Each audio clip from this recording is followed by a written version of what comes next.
A liminal space is a transition, a blurring, an in-between space. What happens when we exist in this space? Where do we go? How do we grow? Welcome to Black Creatives in Liminal Spaces, a podcast of Black writers for peace and social justice, hosted and produced by Dr. Khadija Z. Ali Coleman. We talk to Black creatives who share their journey in liminal spaces as thinkers and movers and shakers, poised with an eye on the future.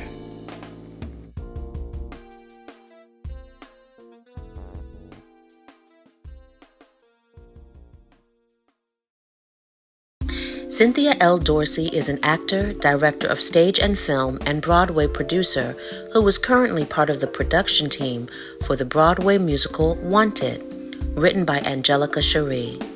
Wanted debuts on Broadway in October of 2026.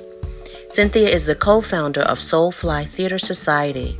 Her directorial and production work in both stage and film has received both regional and national acclaim for her films Just, Breaking the Generational Curse of Silence, and Critical Missing.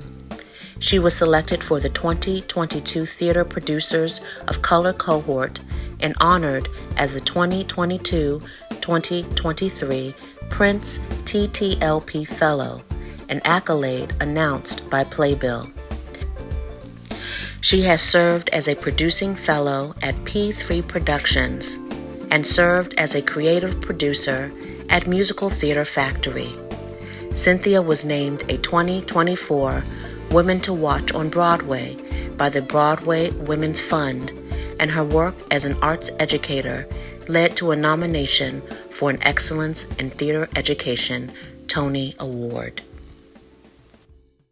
But it's so good to see you, Cynthia. I cannot believe that I can honestly say that I have worked with someone, I have seen someone in various aspects of their career. And before I even jump to the big things that you are doing now, I do want to bring to the forefront that you have always done meaningful work, even before you got to Broadway. And so I don't think you need that affirmation or validation from me, but I just have, from the moment I met you in 2018, when your film, and I want you to talk about that film, was a part of the film festival that I produced through our Kwanzaa in August festivities, and Anacostia Center in Washington, D.C., to commemorate my company's anniversary, 10-year anniversary. We had a film festival, and your amazing film was one of the highlights of the event, and only to learn that you were a teaching professional, teaching theater as well as filmmaking, working with young kids, and doing your own creative work. And so, if you can just tell us about that work, because that, I think, is a wonderful entry point to us talking about what you're doing now. But tell us about that film in particular, and what went into that, and what were some of the things that film led you to doing next. First, let me say thank you because people assume that you don't need the affirmation, and I do, because the industry is not kind. And so you're like constantly, up against yourself and trying to make sure your output is what reflective of how you feel and your artistry. So I thank you for that. I thank you for always supporting my work and rallying around me and whatever I do. I just want to say, like, I grew up in DC. I just grew up a multi hyphenate in church, and I blame my mama because she would take me to DC Children's Theater all the time, force me to perform and recite and speak in church and in DC Youth Orchestra, all of the things. I ended up going to Ellington and graduating from I did Ellington. not know that. I didn't Yeah, know you were an Ellington kid. And just yeah. for folks who are watching that may not be from the DMV or from Washington, D.C., you're talking about Duke Ellington, School of the Performing Arts. And so we have many greats who have come from that school, including Dave Chappelle. Mhm. The list goes on, Yeah. and Cynthia Dorsey. Yeah. Yeah, so So, I dedicated myself to the arts, and it was the only thing I felt that was fulfilling for me. And so I went to Columbia College in Chicago, studied theater. Because I went to all black elementary, middle, high. I wanted to experience the PWI life and ended up going to PWI and being around and still focusing on black art. And so I studied Pan African studies at Syracuse University for my master's degree, focusing on African art and African theater. amazing. Uh, but at my core, I felt that acting was my modality of putting art out into the world. As a result, I remember explicitly my audition at Juilliard when I was my professor like, oh, you gotta audition for a Juilliard, you're so good. And I just remember leaving the audition room, and I left something, and I had to go back in, and they were like, she's so good, but she's just so fat. And that tainted everything for me at 17 years old. Oh my And God. so, yeah, as a result, I began to like think of other ways to maintain my love for theater and to grow as an artist. I continued to act. I was in a lot of shows. But as my primary, after graduating from graduate school, I didn't see that trajectory. I didn't I didn't want to be typecast. I didn't like I all of the things that I feared were coming to a head as a larger, dark-skinned black woman. And so I had, discussed this with my friends who are an array of human beings, and they all were facing the same thing. They Mhm. couldn't get cast, they couldn't build their resume enough to get into the union. And so I decided with one of my best friends when I came home from school to start my production company, SoulFLY Theatre Society. I think we were around 21. I can't remember. We were young and dreamy. And we started this company. And the first thing we did was the vagina monologues. I And feel like that's a rites of passage, don't you think? yes, yes. It definitely is. I was like, I don't want my best friend and I, we didn't want to just do something arbitrary. We wanted to really do something that would give back to the community. That's all we wanted to do. And we started it so that our friends who were actors could build their I resumes. love That's the that. whole reason. I never thought beyond that. I'm like, I'm helping them build their resumes. And I was then at that time focused on being a director. And so I'm Mm. a director. We're gonna get it, and it'll be on your resume. One of my friends could do your headshots. We all rally together around each other to build this grassy roots of a company. And didn't know what we were doing, but just continue to do it and never stopped. And it brings us to this day. My best friend has since gone off to now be an exec for Apple TV casting. So Wow. we literally this, our education from DC, from Ellington, all the way up into this point was just us rallying around each other so that we could help each other fulfill our dreams. That's Um, amazing. Like you yeah, literally created a professional development opportunity for other people through what you perceived as being an absence of opportunity. And that's amazing. I had no idea about that story. And it leads me to, so you started with acting and then moving into directing. I know that we're at this time, were you teaching? Because I know at some point you began teaching for DC Public Schools and you started teaching theater. So were you teaching while you were doing this work with Soulfly? Yes. Um, and speaking of, all of these things require money. Yeah. Using my checks from teaching to I fund literally was going to say on a teacher salary that you on my I teacher and salary. I had no idea of the genesis of Soulfly as really being this professional development vehicle for you and your network, but um I knew I so, and I didn't know that it started with theater. So you moved from doing productions like Intozaki Shange's oh no, Vagina Monologue, Eve Ensler. I don't know why I'm thinking did you ever do For Color Yes, we Girls? did for Color Girls. We definitely did for Color Girls. I was like, yes, we did for Color Girls in the Blood. Yes, I mean, yeah, we've done so many female. That's yeah. we were all black, we were all female, and we wanted to uplift the I art love of that. black female writers as well. So yeah. So when did you transition into film? And tell me about that film in particular because it was so timely.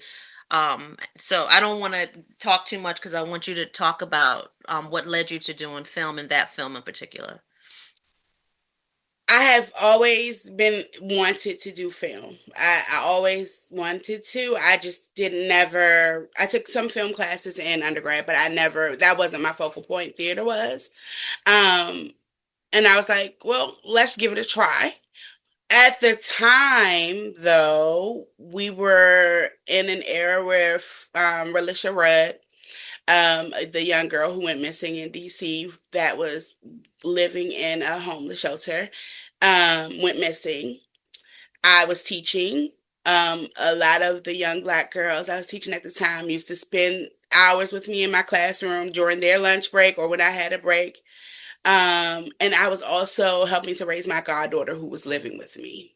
And I was so scared for the young women that I was teaching. I was worried that they would never find Relisha Rudd or find her alive, and they still haven't to this day. I was worried about my goddaughter and the amount of girls they were naming from the DC area that had gone missing. And I was like, I need to do something. I need to educate myself and to project what I've learned to audiences. This thing is not my fault. This thing is not my fault. This thing is not my fault. This thing is not my fault. This thing is not my fault.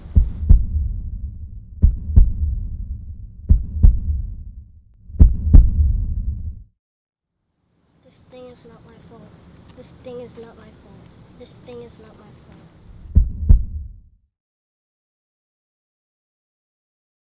And I was just talking to a friend, venting, and she was like, "Well, I was trafficked, and Oh my she grew up goodness. in DC. Tanisha Murden is her name. She grew up in DC, and she was trafficked as a child, and they ended up finding her. So she was like." Actually trying to give me a little bit of hope, like maybe they will find her. These girls, maybe they will find Alicia Rudd. And she was just explaining to me her story, and I was like, "Would you mind if I write about it?" And I just was writing about it and decided to turn it into a screenplay, a short film called Mhm. Critical Missing. The conversations that I had with my students at the time, very raw, emotional thoughts that they would bring up, and they all were talking about it. And I said, well, I'm writing this film. Do you guys want to be in it? And Mhm. they said yes. And I talked to their parents, and the parents said yes. And after I finished writing that screenplay, we shot everything in my neighborhood, in the DC neighborhood, right by the recreation center, at my house, at the school, and at a U-Haul facility. uh, Wow. and all in DC. Yeah. very raw, very low Powerful. budget, but Whew, meaningful. such a meaningful Till film. this day, people want the film. I haven't Yeah. let go of it to like just drop it on the internet and leave it on YouTube. I just like it's my baby, Yeah. really. Yeah. Uh, and I do need to figure out how to let it go. But What's people, so disturbing is how relevant it still is. yeah, So when I saw it, it was in 2018. How old was it at that point? So, I mean, because we're talking about 10 years now. yes, that you saw it right at the beginning. Okay, Yeah, okay. yeah. Wow. I How think have you do you keep Horror in touch? Festival was the one of the first festivals it was in.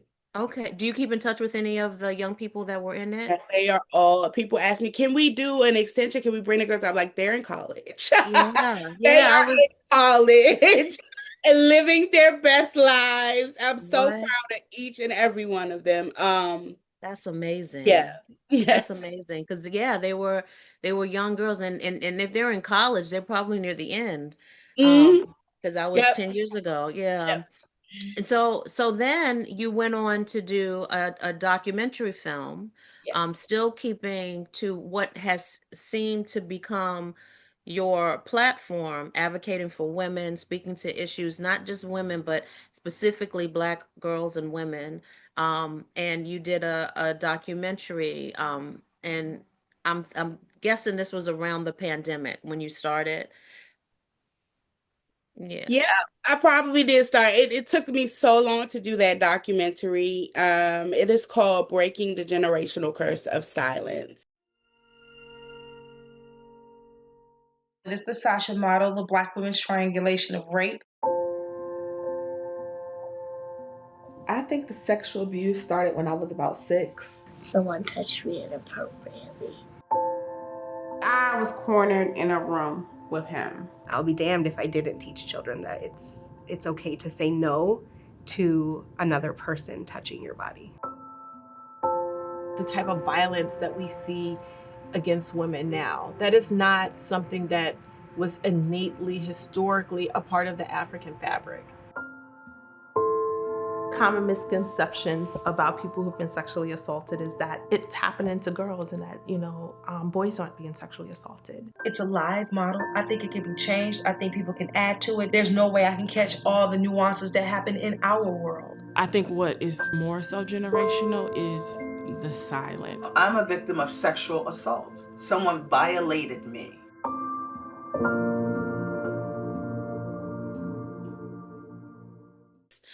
How all of it started is not how it ended. It started with me wanting to talk to my family about sexual assault and abuse. Again, I was helping to raise my goddaughter. She was living with me. She had an accident at school, two accidents at school. One where she had injured her vaginal area on like the monkey bars, and the teacher didn't tell me. And we all worked at the same school, but the teacher didn't tell me. And she came home in excruciating pain, and we had to go to the ER. And just a conversation with her at the ER, and she's not knowing really much about her body. And I'm like, okay, as her guardian in this moment, what am I supposed to say? How did my mom talk to me about it? And so I was like trying to reference and talk to her about it. She also, a little boy touched her inappropriately at school as well. And that, like, how do you have those conversations? So the documentary actually started with me wanting to talk to my mom, my aunts, my grandmother about being a woman, about being womanhood. And I know my aunt in conversations when I first brought it up, they were like, oh, my aunt was raped. Three of them were raped. And Oh then my goodness. something happened, like all of the, and I'm So like, is what? this is this told to you matter of factly? Or Yeah, is this yeah, I was right. Like it's nothing. oh Like wow. yeah, and I'm like, what is this? And Yeah. so I'm like, would you guys mind if I interview you? Like, can we do this a documentary so we can start to like break the silence in our family? That's what I Mhm. wanted to start. One of my aunts was trying to derail it. She just did not want no parts and wasn't ready. I'm also a lifelong learner. I consider myself a lifelong learner. And I wanted to understand why. Like, why is it that um you would rather not just talk about it with your family, at least? You don't have to be filmed, but to like derail the whole process was Yeah. very interesting. Like, I didn't understand. So I began following Kalima Johnson, and she's the executive director at the Sasha Center in Detroit that talks about they support women who have been through domestic violence and sexual assault and abuse. And she had come up with this very clear social model. The triangulation of rape is what she calls it. And it breaks down why Black women specifically do not report, from the economics of it all to how we are handled in the medical area and with the lawyers, with the police. And she breaks it down in these very clear tiered um pyramid to audience to digest. And I asked her first, could I interview her? And from there, I built the documentary around the Sasha model. I talked to kids. I talked to your daughter, Kari. Like, I talk to historians, preachers. So that's how the moving beyond my family and going out into the experts and psychologists and I got everyone's input on what was happening in the community. And then I began to talk to survivors as well. And it was bigger than what I imagined it would be. It became bigger than what I imagined it would be. Documentary work is very hard. If anybody's interested in doing it, I say go for it. But I will say, from structuring your interviewing process to sticking with it for a longevity period, like it wasn't like compared to critical missing, it was film, script, write the script, film, edit, boom, you're done. This took some soul searching. This took community building. This took also when you're interviewing, all of that stuff has to be transcribed and you have to really come together with your story. And it's a lot of work. So it took years to make. You have these two major films that you've done on your teacher salary. My Like, teacher. we need to make sure that people understand that you didn't just say, I'm going to go and do a 7-minute film. These were films, even Yeah. though you call Critical Missing a short film, it was longer than 15 minutes. And it was, a production. Where did you go from there with this work, with this portfolio now of substantive work? What was the next step? What was it that led you to now I'm going to, and my endeavor has shifted slightly, because from here is when you moved to New York, right? Yeah, so I honestly, Khadijah, like, I loved my students. I never saw myself leaving the classroom, but anybody that's an educator knows when you get the shift in leadership at these schools, things shift, everything shifts, and you can either shift with it or you can go. I mean, lately, you're replaceable. Miss Dorsey is a director, a good teacher, inspiring, understanding, caring, a person who really cares for you, almost like family. Teaching theater, I really want my students to be able to leave me and have a stronger bond with the stage and be able to stand in front of an audience and speak their truth without being scared, loud and proud, and have confidence.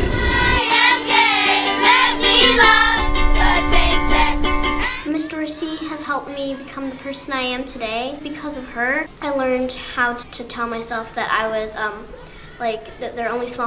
there's no small parts, only small actors. I always been like that type of kid that's very nervous for things.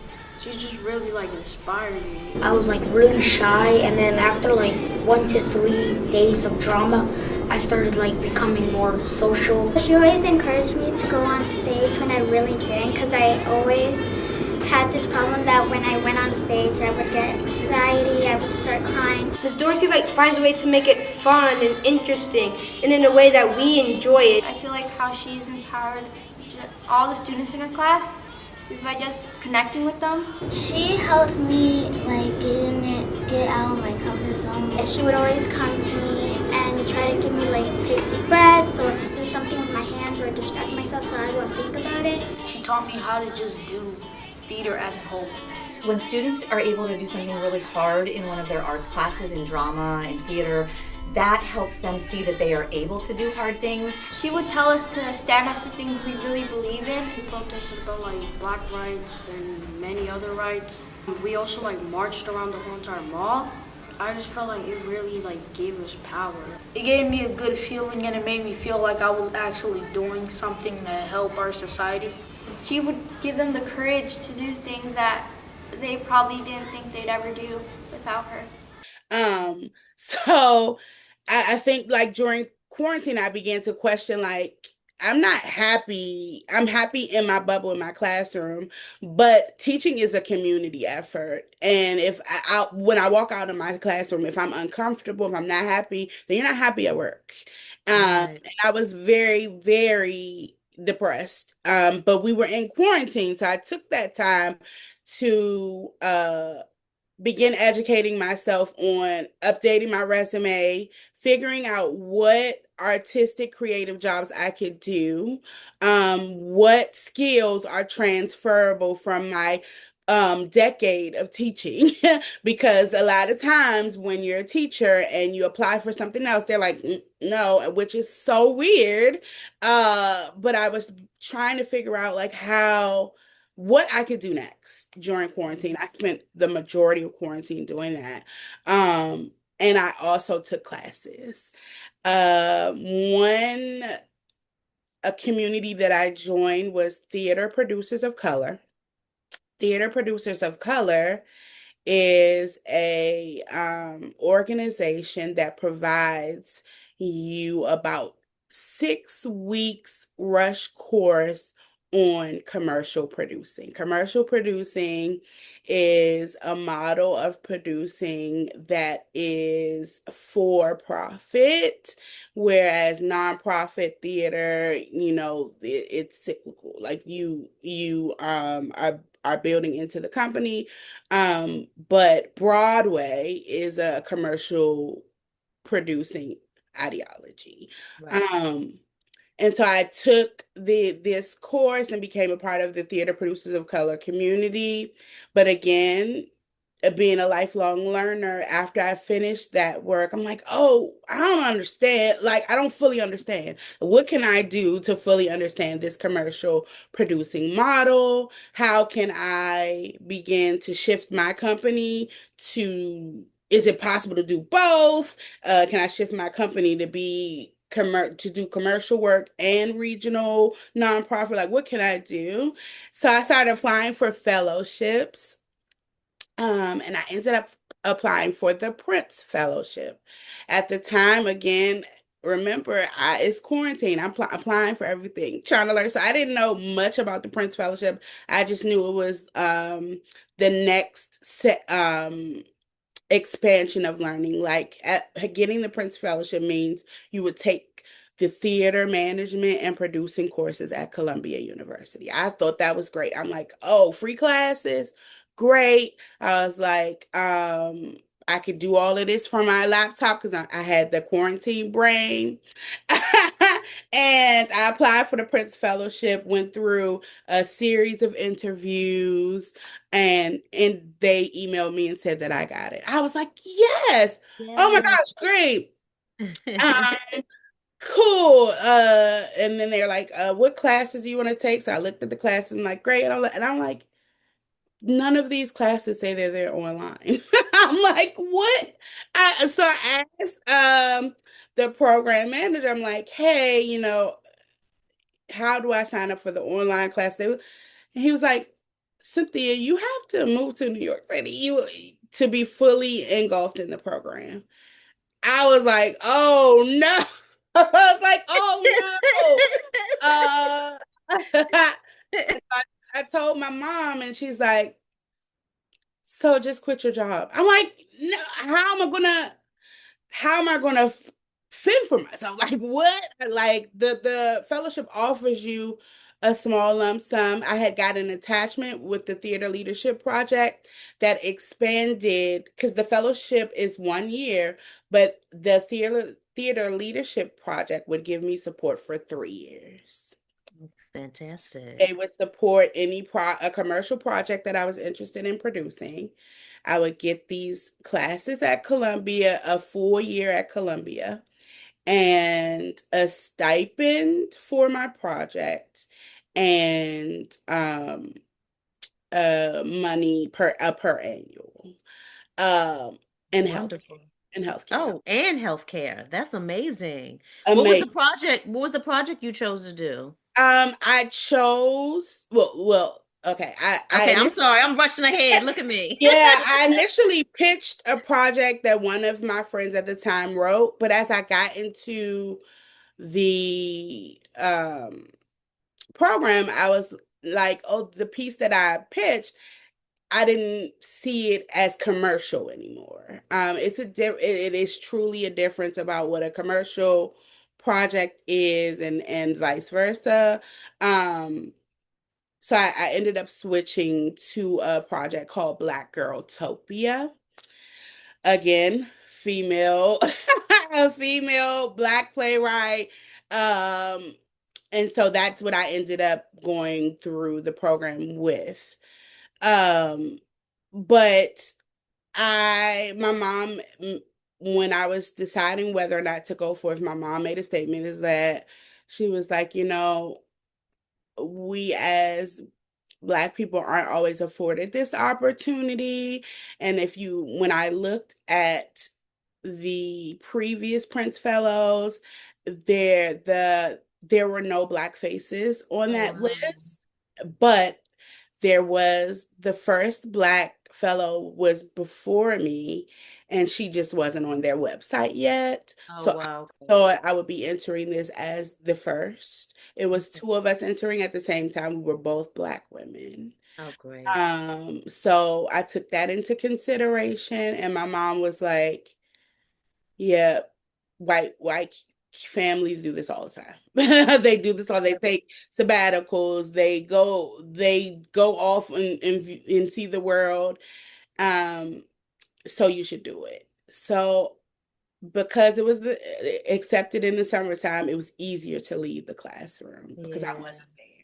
Right. But that still pains me that I left my students. I sent them a video message actually after teachers called me and pleaded with me to send them a video message because they were Oh. so confused. Um, I know that this is the show that you're producing now is not your first show. So can you talk about after you produced Black Girl Topia, what happened? Did you graduate from the program? Yes, so the first year I was done with all of the classes at Columbia. I took Black Girl Topia through workshops and rewriting and all of the developmental things. Writing a musical takes years to do. So it's still in the developmental process, but I was able to support them through 2022 and 2023. Because again, I felt like Columbia was great. I learned a lot, but what is boots on the ground producing on Broadway look like. And so I reached out to um, the mentor that I had from theater producers of color, Sammy Lopez, and Sammy had just launched his company P3 Productions with Fiona Rudin and Ben Holtzman. And I asked them if I could come and continue my fellowship in their office for the next 2 years. Um, and that is where the boots on the ground really started, because I entered their office and they were getting ready to open a show on Broadway, How to Dance in Ohio, which had a full cast of autistic actors. Wow. And that changed my life. That literally, that was the moment that I was like, oh, like, this is what this is all about. This is where how things work. This is what producers are doing. This is what marketing meetings look like. This is what Discord looks like. This is what restorative justice look like. All of these things are happening all at once. And I was in the middle of all of it. And I'm so grateful for P3 Productions, because again, it helped me to decide what I want to do and what I don't want to do. It really did. And I'm listed as a fellow, but was not treated as a fellow. Sometimes people treat interns and fellows like they're the hired help. Right. No, I was doing work, working hard on this show to make sure that it was successful on Broadway. I also previously to that did some off-Broadway things. It was Kinky Boots was I was a co-producer on Kinky Boots, and then all of there are I was named a Black woman Broadway, look out for, I forget what the title is, Broadway women to watch, Broadway women, Black Broadway women to watch. I was listed as that, which was an honor. That's such an honor, yeah. Yeah, so I've just been figuring out the Broadway landscape, and what I can share is that for those of us who love theater, we romanticize Broadway. Like, it's the end all be all. And I would say what you're doing in your region or in your city, the work that you're seeing at these theaters is equivalent. It is equivalent, if not better, because Broadway is about real estate. It's about money, and sometimes the art suffers because of that. Oh, And so wow. that's what I can honestly say my takeaway. It's still a wonderful place. It's still, you still see great shows, but from the outside looking in, I think we romanticize it. Yeah. So I just whenever anybody asks, I just want to share that truth with you, that it is not easy. You're not making money the way you think you're making money. Yeah. But it costs copious amounts of money to Yeah. produce these shows. Um, That is, I think it's really necessary for you to deconstruct that and to share that. And you have such a you are a critic, someone who can say that, and it's a valid criticism because you are in it. mhm. It's not from the outside looking in. You're in it, and you have had experiences outside of it. So let's talk about um where we are now. You are now producing a show that has the likes of Lettucey and Luke James attached to it. A show that I had the privilege of seeing. I don't understand, and maybe you can give me clarity on how folks are able to see a play before it gets to Broadway. Um, and it's a touring show. So tell us about the show. I saw it with my daughter, I think before COVID, like shortly before COVID, at Signature Theater. I believe it was Signature Theater in Virginia. Yes. Mhm. Um, and it was an amazing place, a musical, with a really interesting premise. Can you tell us a little bit about this production, how you got attached to it, and what's up with it? What's going on with this production? Yeah, so the show is called Wanted, The Legend of the Sisters Clark. When you saw it in DC and at Signature actually, um, it was called Gun and Powder. That's Uh, right. That's yeah, right. so it Mhm. started off as Gun and Powder, because of meta and how things are flagged on the internet. The word gun, became a struggle for producers, so they changed the name just for meta purposes. A lot Interesting. of people are like, I liked Gun and Powder. Me too, girl. Me too.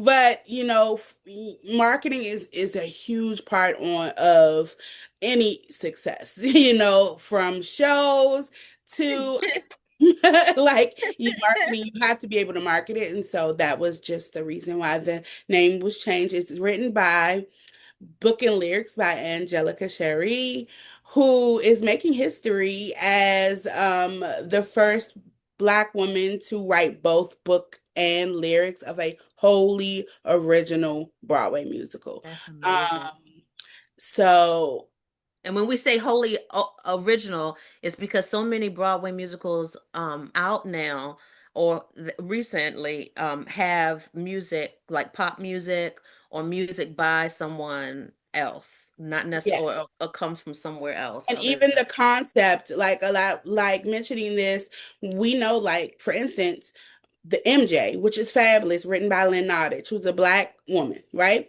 The story is not wholly originally Lynn Nottage's. Got That's you. Michael's story. Like, and Right, right, right, right. she's rewritten like Michael's story. Angelica, this is the story that was passed down generations in her family. It tells the story of her twin aunts, Mary and Martha Clark, who in 1893, in an effort uh, re- to fight for their family's land, they go off on a adventure and pass for white and begin to figure out ways of how to get the land for their family. This is the Reconstruction era, 1893. It Wow. is dangerous. It is fun. The music is nobody singing like this on Broadway. And I can tell you, I done Mhm. seen so many shows. No one singing like this. It is starring Saleha Pfeiffer and Lisi LaFontaine, two Broadway beauties. They are amazing. And of course, Grammy Award winning Lettucey and Grammy and Emmy nominee Luke James. And we even have um, the top 8 finalists of The Voice, Rachel Lamar, Melody Betts. We have some singing people in Yes. the show. Yes. Yes. And I implore everybody. We start previews October the 14th, and it opens November 8th, and tickets are on sale to March 2027, but we're hoping to run continually. It's an open run. So And I found it really interesting that this was one of the few Broadway musicals you can see where the tickets for right now are under $100, which I mm, thought you all have a really interesting effort to diversify, to really push to make the viewings accessible to, or the showings, excuse me, accessible to folks who wouldn't necessarily be able to afford or come out to see theater in New York. Can you talk a little bit about that? absolutely. All of what you said, I think um when you think about Broadway and shows, especially new musicals closing so early, The caveat is always, well, people can afford to go. Specifically for Black and brown folks, they don't feel welcomed. Broadway seems is called the Great White Way lots of times, and for a reason, you know. And so, what the producing team is committed to is making sure that everyone feels welcome. This is an American story. It's not just a Black story, but also it is a Black story. So everyone is invited. And offering that ticket price to start off our preview sales will was a priority so that people would feel like they could afford to come to the theater and are welcome to the theater. My role as the producer has been leading community partnerships and outreach. So a part of that, my goal is to invite church groups, HBCUs, D9 organizations, all of our historical Black organizations, women-led businesses, everybody. We want everybody to rally around the show, rally around Angelica and the history that she's making, and ensure that the show has the longevity that we're hoping it has. What a wonderful way to bring our conversation to a close. To see you continue um, with just doing meaningful work has just been so impressive, and I'm just so proud of you. I'm so happy for you. um can you tell folks, I don't know at this point with the type of work you do, if you want folks connecting with you. I don't know if how you are on social media now Yeah. with being so busy, but is there any message that you want to end, whether it's showing folks how to connect with you, or where you want their attention directed next. If you Yes. can. So I am still because even though that I'm working on a Broadway show, I am still accessible. I am still thinking about what shows I'm going to produce on my own, what Yeah. films I'm going to produce on my own. And during quarantine, I was doing new media stuff. I am a freelance writer for Broadway World. I'm doing all the things. I'm a multi hyphenate, a true multi hyphenate in an industry that forces you to choose sometimes. But that's what I learned about myself. I Producing is just a part of me, just one part of me. So I would love to speak to anybody, to collaborate if I can, to help if I can. My handle on Instagram is Soul Actor Sin. And you can hit me up there. You can find me on Substack, Confessions of a Purse Carrier.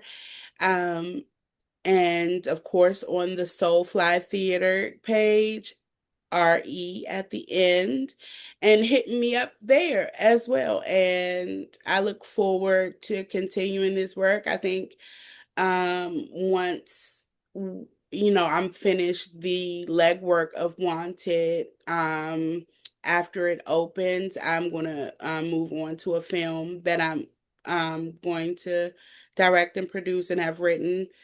And I just plan to just keep pushing along, keep trudging Yes. along. And I want to say, and I want to put on the record that I would love for Black Writers for Peace and Social Justice to be able to do a virtual screening of Critical Missing. Oh, I would love, I think it's still a much needed to be seen movie, and I would love it if we could like do a screen. You have it up for a little while, and then I know you don't want it just there for people to snatch, but if and I say virtual because a lot of our community is all over the country, so folks can see it. But it's just such an amazing work both of your films are, and I'm just so happy for you. Thank you for spending time with me today. I appreciate it, and it's so good to see you. Thank you for having me. I appreciate you, all of your work. I'm obsessed.